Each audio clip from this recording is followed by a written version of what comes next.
Sorotan lain, saudara, gugatan sidang pra-peradilan kedua yang diajukan pihak Roy Suryo kini memasuki tahap pembuktian fakta dan mendengarkan keterangan saksi ahli dari Polda Metro Jaya di Pengadilan Negeri Jakarta Selatan. Pihak pemohon menilai saksi ahli yang dihadirkan oleh termohon tidak dapat menjawab esensi gugatan kasus itu.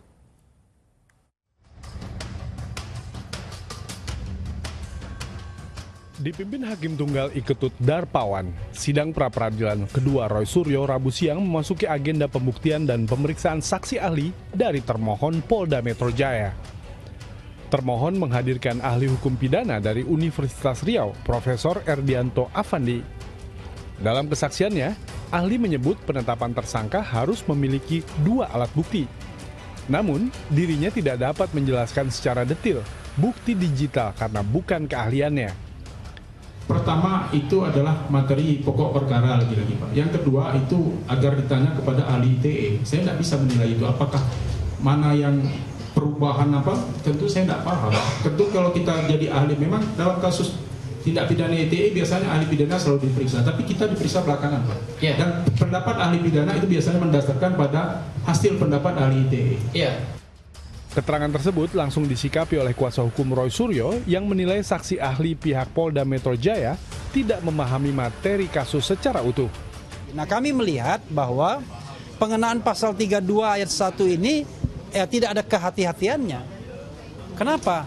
Terbukti sampai persidangan saat ini yang terakhir bisa dibilang jawab jinawabnya, termohon tidak mampu menunjukkan sama sekali atau menjawab tantangan kami.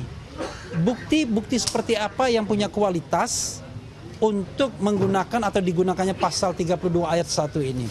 Dan apa yang diterangkan oleh ahli pidana tadi semata-mata hanya sesuatu yang sifatnya normatif. Di sela persidangan, pemohon Roy Suryo juga sempat memperlihatkan ijazah kelulusannya yang baru saja diambil dari Universitas Negeri Jakarta kepada awak media. Apa yang saya ikuti, ijazah saya adalah sah. Tidak ada masalah. Dan beliau mengatakan, peraturan yang ada pada peraturan akademik dan peraturan rektor memang disebut bagi yang terkena kasus pidana dan berkekuatan hukum tetap akan diminta untuk DO atau drop out. Itu yang digoreng para termul yang jahat itu. Dia tidak membaca luar biasa bahwa ada pasal sebelumnya yang mengatakan itu berlaku untuk tindak pidana luar biasa.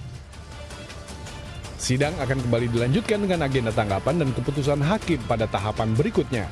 Musli Chan melaporkan dari Jakarta.